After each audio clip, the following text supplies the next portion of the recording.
Querido Padre Dios, te damos gracias por la multiforme gracia que tienes para con nosotros, tus hijos. Te ruego, mi Dios, que tomes todo lugar en este momento, en lo que vaya a hablar, en lo que vaya, Padre, lo que se vaya a hacer en esta hermosa hora. Toma tú, mi Dios de los cielos, el trono de tu gracia y expresa tu corazón a cada uno de nosotros, Señor, de lo que tú quieres en este tiempo, Señor, de nuestros corazones, de nuestras vidas. Espíritu Santo de Dios, llena nuestra boca de sabiduría, de inteligencia y llena nuestro corazón del conocimiento de Jesucristo. Ayúdanos a que se avive el fuego dentro de nosotros, el fuego de tu poder, el fuego de tu palabra, y que verdaderamente seamos liberados, santificados, apartados completamente para ti, Señor, y poder seguir los pasos, Señor, que nos indica tu palabra. Gracias, precioso Dios. Alabado sea tu santo nombre por los siglos de los siglos. Amén y amén. Que mi Señor me los bendiga en esta hermosa hora. En estos últimos días he estado hablando acerca de Apocalipsis, acerca del juicio de Dios sobre las iglesias, porque dice que le dice al apóstol Juan que lleve estas cartas a cada una de las iglesias que están en este sector de Asia. Quizás habían más, pero Dios se enfoca, o Cristo se enfoca específicamente en 7 iglesias, en el sentido de cómo el comportamiento de cada una. Yo he dicho que en este tiempo Dios está alineando nuestros corazones, no solamente nuestra vida personal con Él, sino que también la vida de la congregación. Y nos habla porque el tiempo de Él se acerca, dice aquí el apóstol Juan en Apocalipsis, y nos está hablando específicamente acerca del juicio que puede venir de Dios sobre nosotros, la iglesia, si nosotros no ponemos atención al llamado que Él nos hace. Hoy vamos a hablar acerca de la iglesia, el mensaje que le envía a la iglesia de Filadelfia, y dice la palabra de Dios así: escribe al ángel de la iglesia en Filadelfia. Esto dice el santo, el verdadero, el que tiene la llave de David, el que abre y ninguno cierra, y cierra y ninguno abre. Dice: yo conozco tus obras.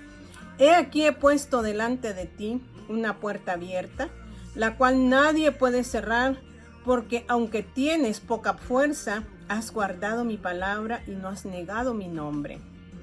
He aquí yo entrego de la sinagoga de Satanás a los que se dicen ser judíos y no lo son, sino que mienten. He aquí yo haré que vengan y se postren a tus pies y reconozcan que yo te he amado.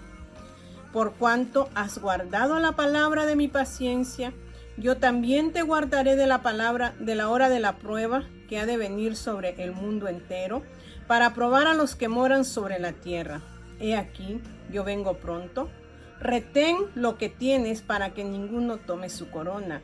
Al que venciere yo le haré columna en el templo de mi Dios, y nunca más saldrá de allí, y escribiré sobre él el nombre de mi Dios y el nombre de la ciudad de mi Dios, la nueva Jerusalén, la cual desciende del cielo de mi Dios, y mi nombre nuevo. El que tiene oído, oiga lo que el Espíritu dice a las iglesias. Filadelfia significa amor fraternal, significa amar a nuestro prójimo. Si nosotros conocemos la palabra de Dios, el segundo mandamiento dice: ama a tu prójimo como a ti mismo. Y el primero, ya sabemos que tenemos que amar a Dios. Dios dice que si no amamos a nuestro prójimo, ¿cómo podemos amarlo a Él que no lo vemos? O sea que nos hacemos mentirosos nosotros al decir que sí amamos a Dios y estamos odiando a nuestro hermano, estamos codiciando las cosas de nuestro hermano, o queremos alterar las cosas y querer ser más que ellos. Entonces Dios dice: escribe el ángel de la iglesia en Filadelfia. Esto dice el santo. O sea que Jesucristo se está declarando que Él es el único santo entre todos, porque dice: bueno ninguno, y santo solo Dios que está en el cielo. Nosotros somos santificados por medio del Espíritu Santo cuando nosotros venimos a los pies de Cristo. Él nos aparta, porque santo quiere decir apartado. ¿Apartado de qué? Apartado de la codicia, apartado de la avaricia, apartado del mal, apartado del pecado. ¿Y quién mejor que nuestro Señor Jesucristo, que Él dice que es el santo y luego dice el verdadero? ¿Y qué quiere decir el verdadero? Quiere decir que Él es genuino en las cosas que Él dice. En Él no hay mentira, en Él todo es real. Y dice la palabra de Dios que en Él todas las promesas que Él ha dado son el sí y el amén. O sea que considera de que Él no cambia ni se muda cuando Él da una promesa a nuestras vidas, y la palabra está colmada de promesas. Entonces Él está diciendo que Él primeramente está apartado de todo mal y que Él es genuino y que Él es real. Y dice el que tiene la llave de David, el que abre y ninguno cierra, y cierra y ninguno abre. ¿Para qué sirve la llave? Una llave sirve para abrir una puerta, para abrir algo. Y nuestro Señor Jesucristo es el único que pudo abrir las puertas del cielo, o la puerta del cielo, y esa puerta es la puerta de salvación. Y Él dice la llave, ¿qué dice? La llave de David. ¿Por qué habla de David? Y vamos a ir atrasito allí a Ezequiel capítulo 28,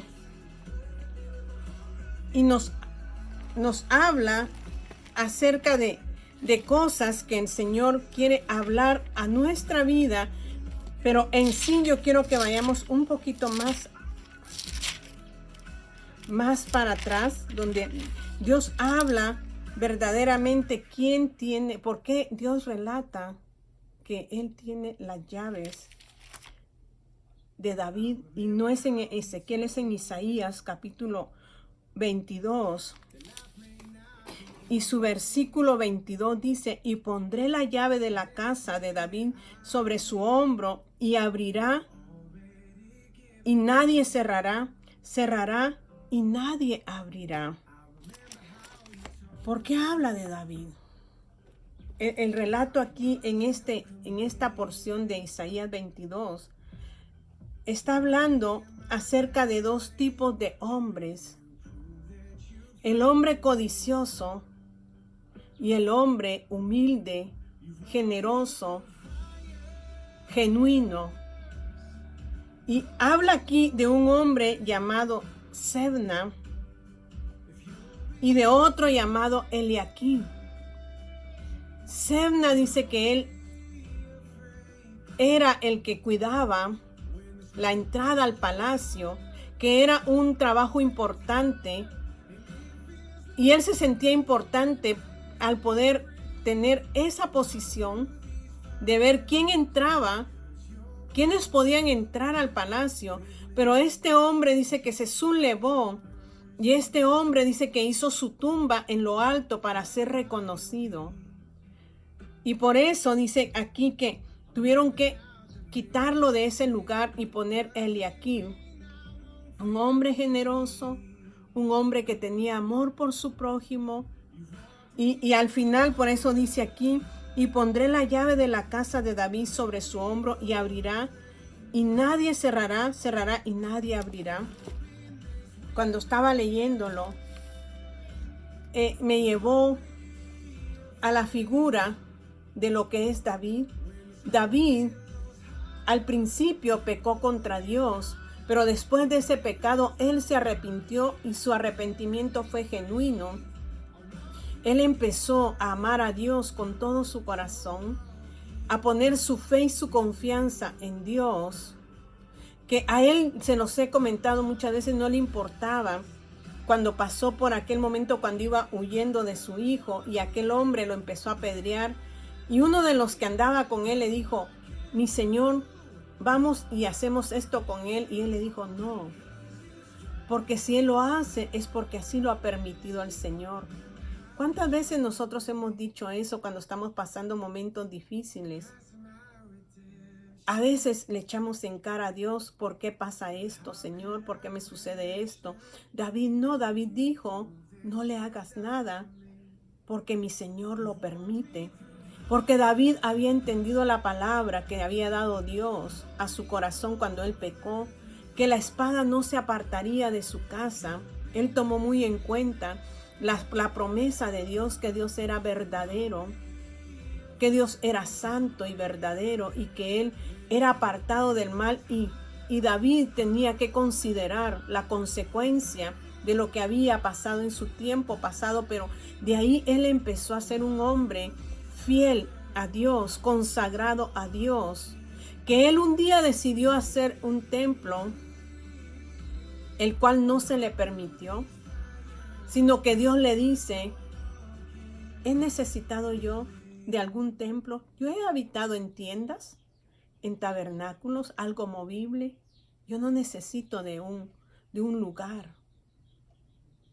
¿Por qué? Porque el Señor ya estaba diciendo que en un momento nuestro Señor Jesucristo iba a venir e iba a pasar los padecimientos necesarios para poder Él vencer el pecado, rasgar el velo de la carne, abrir esa puerta que hoy usted y yo podemos tener acceso a nuestra salvación. Solo Jesucristo pudo hacer esto. Al morir en la cruz, llevar todos los padecimientos en su cuerpo, ir a la cruz, morir, descender a las partes más bajas y luego subir hasta su trono. Él es el único Cordero de Dios que pudo hacer estas cosas. Y cuando Él hace esto, Él habla de que se abre esa puerta. Y esa llave fue ¿qué? El sacrificio de Él en la cruz del Calvario, que le permitió abrir la puerta del cielo. ¿Y por qué habla de David? Porque David fue un hombre que no pudo hacer el templo, un templo donde hay columnas, porque el tabernáculo eran tiendas que podían desbaratarse y volverse a armar, desarmarse y volverse a armar, mientras el templo era un lugar fijo.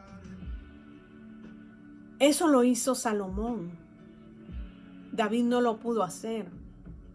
Pero David hizo un tabernáculo donde se adoraba 24/7, donde estaban verdaderos adoradores que adoraban al Padre, que adoraban a Dios con todo su corazón. En ese templo no faltó la adoración.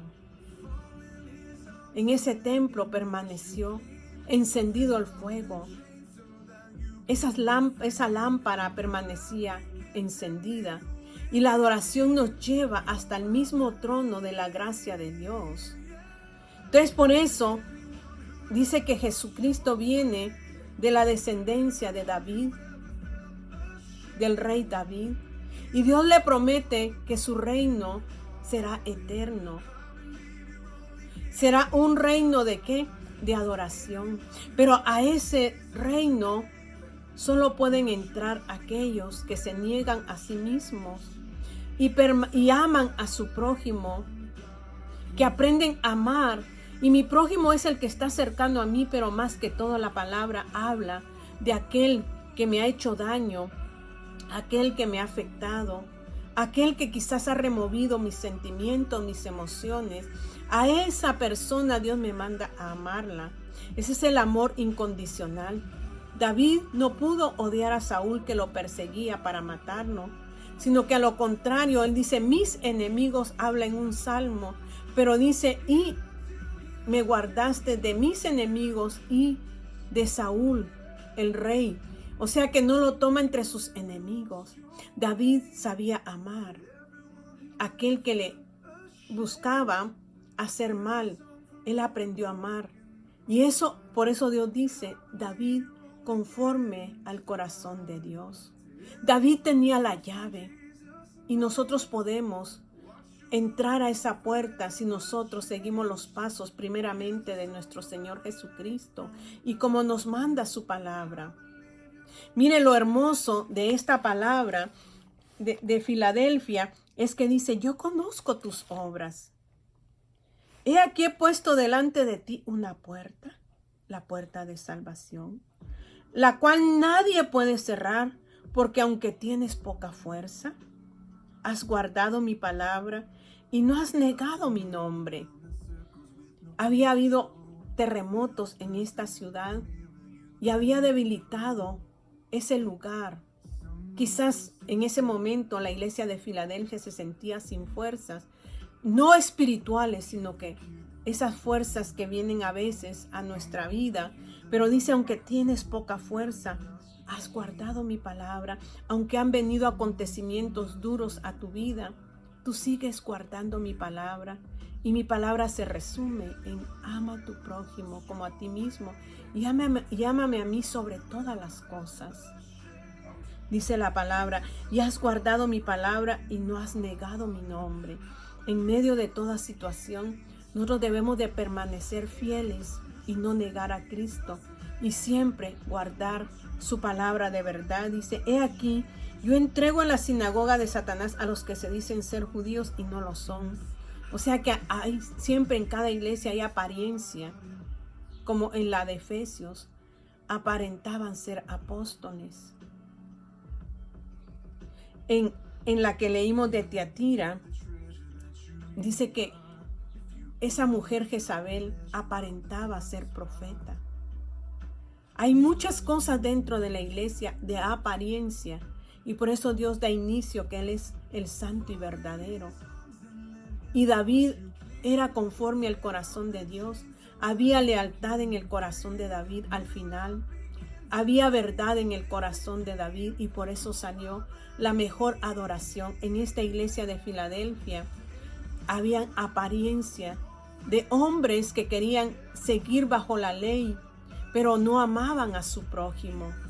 Dios nos demanda que amemos a nuestro prójimo, que guardemos su palabra y dice, por cuanto has guardado la palabra de mi paciencia, yo también te guardaré de la hora de la prueba que ha de venir sobre el mundo entero para probar a los que moran sobre la tierra. Van a venir acontecimientos a esta tierra, pero Dios promete guardarnos, guardarlo a usted y guardarme a mí. Eso es lo hermoso cuando nosotros cumplimos con la verdadera palabra de Dios. Dios insta a la iglesia de Filadelfia, porque todos decimos de las 7 iglesias, Dios no le demanda nada a la de Esmirna ni a la de Filadelfia. Pero si usted ve, hay una advertencia aquí en la iglesia de Filadelfia y es en el 3:11 donde dice, he aquí, yo vengo pronto, retén lo que tienes para que ninguno tome tu corona. ¿Qué le está diciendo? Yo estoy pronto a venir. Retén el amor que tienes en tu corazón. Retén mi palabra. Sé fiel. Sé digno. Sé, ¿cómo podemos decir? Genuinos. Porque si tú no eres genuino, si tú no retienes lo que hoy tienes, entonces, ¿qué dice? Otro tomará tu corona. Es una advertencia que le da el Señor a esta iglesia. He aquí vengo pronto, retén. Usted y yo tenemos que retener las cosas que están escritas en la palabra de Dios, porque si no, otro vendrá y tomará nuestra corona. Por eso decía el apóstol Pablo, corro, pero no corro como a la deriva, o sea que no corre sin tener un rumbo, sino que él sabía dónde estaba el rumbo y el camino era Cristo. Dice, doy golpes, pero no doy golpes al aire, o sea que no estaba dando golpes sin ser certero, sino que la iglesia debe dar golpes certeros. Y dice, por eso pongo este cuerpo en sacrificio. Golpeo mi cuerpo, decía el apóstol Pablo, y lo pongo en sacrificio. No que lo golpeara de forma literal, sino que decía, todo aquello que a mí me apetece en mi carne, yo lo pongo en sacrificio para poder ser como Dios dice, apartado de todo mal, porque no sea que habiendo sido heraldo venga a ¿qué? A ser descalificado. En la iglesia de Filadelfia, si no retenía, si no corría la carrera, esa carrera certera, si no peleaba la batalla con golpes certeros, era posible que fuera descalificado. Por eso dice aquí, otro puede tomar tu corona. Dios nos demanda que otro no tome nuestra corona, sino que caminemos como dice la palabra de Dios. Les hablé de Sebna y de Eliaquim, Porque estas dos figuras me muestran que Satanás era un querubín protector, dice. Él era protector. Dios lo hizo, dice, hermoso. Usted puede leer en Ezequiel, puede leer en Isaías, donde habla de Satanás, donde él dice que era hermoso. Él cuidaba el templo. Él era un adorador. Pero Satanás entró la codicia en su corazón y él dijo: subiré hasta lo más alto y pondré mi trono. Así fue Sedna. Quiso poner su tumba en lo alto para ser reconocido por los demás. Vio su propio bien, pero no vio el bien de los demás. Satanás dice que por tal cosa, por codicioso, por ambicioso, por pensar en él, después de ser un querubín que adoraba, que era adorador, que era protector, o sea que él era el que protegía, al igual que dice, protegía la entrada del palacio, pero le fue quitado por su ambición y su codicia, y le fue entregado, esa llave le fue entregada a Eliaquim, porque era un hombre noble, un hombre sincero. Cristo representa la nobleza. Él fue el que tomó la llave, porque David era un hombre conforme al corazón de Dios, y por ser Cristo, descendencia de David, de ese adorador, él toma las llaves que él puede abrir hacia el trono de su gracia, que nadie puede cerrar, y lo que él cierra nadie puede abrir. Él es el único que puede traer salvación a tu vida. Dice que nadie va al Padre si no es por Cristo. Así que Cristo es esa puerta que fue abierta con la llave de David para que tú y yo adoremos en este tiempo y podamos cumplir con la preciosa palabra de Dios, porque Él mismo dice que nos pondrá como columnas. Ahí en el 3 dice: al que venciere, en el 12, yo le haré columna en el templo de mi Dios y nunca más saldrá de allí. O sea que estará en ese gozo eterno. Y escribiré sobre él el nombre de mi Dios y el nombre de la ciudad de mi Dios, la nueva Jerusalén, la cual desciende del cielo de mi Dios, y mi nombre nuevo. O sea que pondrá su nombre nuevo, el nombre de Dios, sobre aquellos que permanezcamos como columnas, firmes en ese palacio que es nuestro Señor Jesucristo. Satanás codició, David no, David amó. Por eso David tenía las llaves para poder abrir esa puerta que solo Jesucristo pudo abrirla. Y hoy te invita Él a que vengas a sus pies. Yo no sé cómo te encuentras. Lo único que Dios dice, que Él es el que promete gozo eterno en tu vida. Quizás te encuentras triste, quizás te encuentras decaído o decaída. Sientes que todo te sale mal. Sientes que aunque haces las cosas no encuentras refugio, no encuentras paz. Hoy Dios te dice que hay una puerta que fue abierta para ti, para que tú puedas entrar al gozo de tu Señor y puedas gozar de tu bendición. El hombre no va a encontrar paz en ningún lado.